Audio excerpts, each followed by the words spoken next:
Good morning बच्चों। मैंने पहले दीर्घ क्वेश्चन आपको बताए थे और समझाए थे। आप लोगों ने फेयर कॉपी पर लिख लिए होंगे। सबसे पहला दीर्घ प्रश्न था गृह विज्ञान का अर्थ, परिभाषा बताते हुए उसके तत्व तथा उपयोगिता पर प्रकाश डालिए।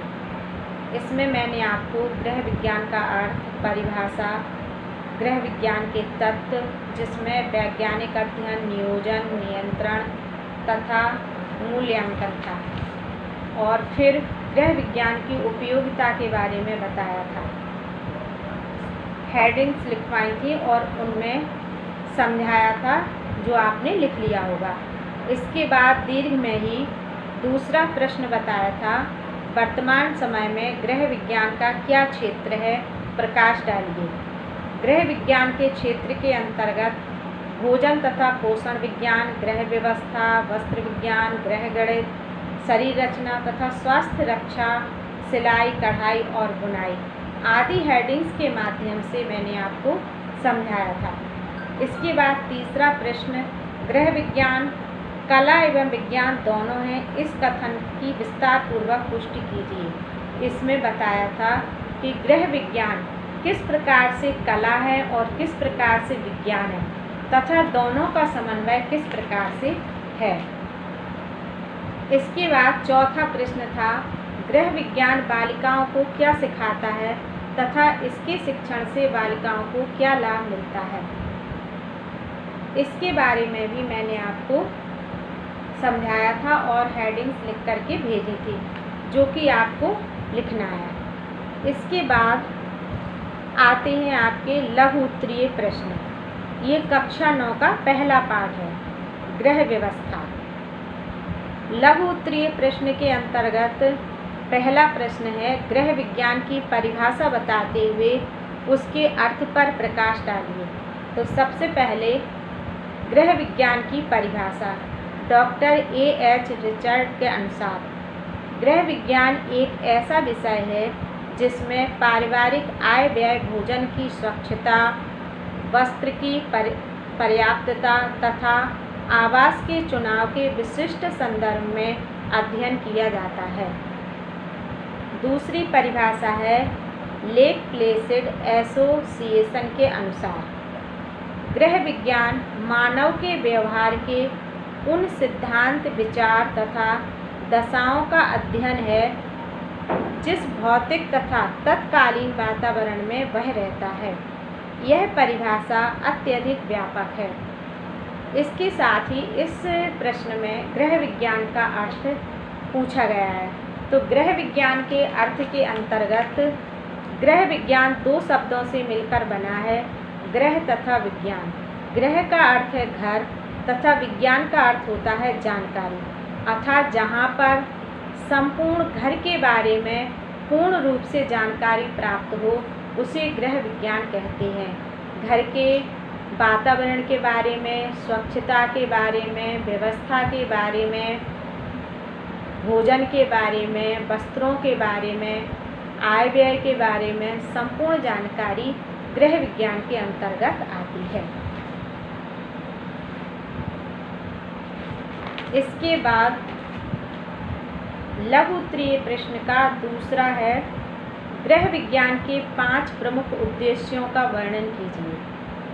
बच्चों, मैंने आपको पहले ही बताया था कि गृह विज्ञान का महत्व, उद्देश्य, लाभ, उपयोगिता, ये सारे प्रश्न और इनके आंसर एक समान ही रहते हैं। गृह विज्ञान के जो लाभ होते हैं वही उपयोगिताएं होती हैं, जो उपयोगिताएं होती हैं वही आवश्यकताएं होती हैं, जो आवश्यकताएं होती हैं वही उसके उद्देश्य होते हैं।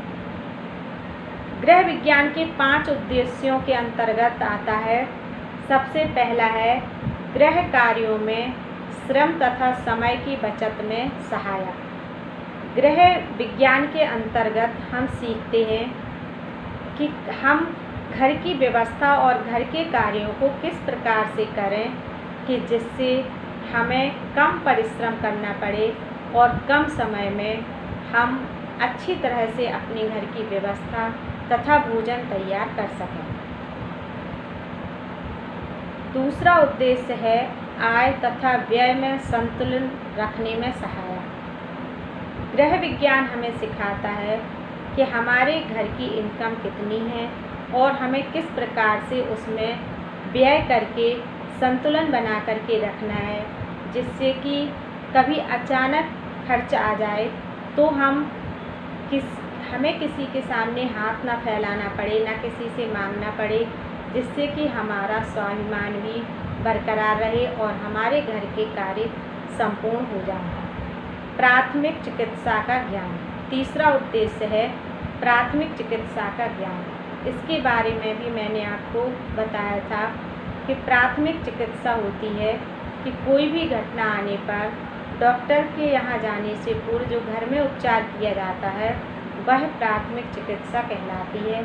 तो प्राथमिक चिकित्सा का ज्ञान भी हम गृह विज्ञान के अंतर्गत सीखते हैं।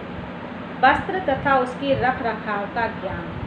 वस्त्रों के बारे में भी संपूर्ण जानकारी गृह विज्ञान के माध्यम से हम प्राप्त करते हैं कि हमें किस मौसम में किस सूत के बने हुए वस्त्रों को धारण करने चाहिए और अपने बजट के अनुसार किस प्रकार के वस्त्र लेने चाहिए तथा किस प्रोग्राम में, किस उत्सव में किस प्रकार के वस्त्र पहन करके जाना चाहिए, इन सब की जानकारी गृह विज्ञान सिखाता है।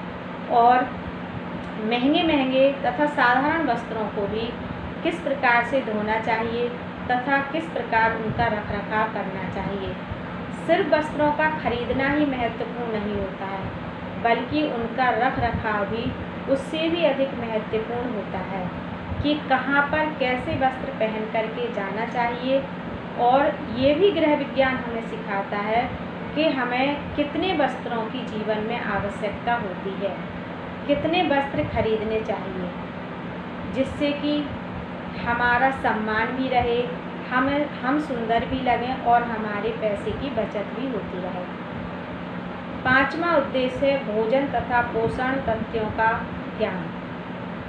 गृह विज्ञान के अंतर्गत हम संतुलित आहार के बारे में भी संपूर्ण जानकारी प्राप्त करते हैं कि हमारे खाद्य पदार्थों में कौन कौन से पोषक तत्व होते हैं और हमारे अच्छे जीवन के निर्वाह के लिए हमें स्वस्थ रखने के लिए किन किन पोषक तत्वों की आवश्यकता होती है और कौन सा पोषक तत्व किन खाद्य पदार्थों में पाया जाता है, कौन से पोषक तत्वों में की कमी से कौन सा रोग होता है तथा हम किस प्रकार से उन रोगों को समझ सकते हैं और किस प्रकार से उसका उपचार करके उससे छुटकारा प्राप्त कर सकते हैं। ये सब हम गृह विज्ञान के अंतर्गत सीखते हैं।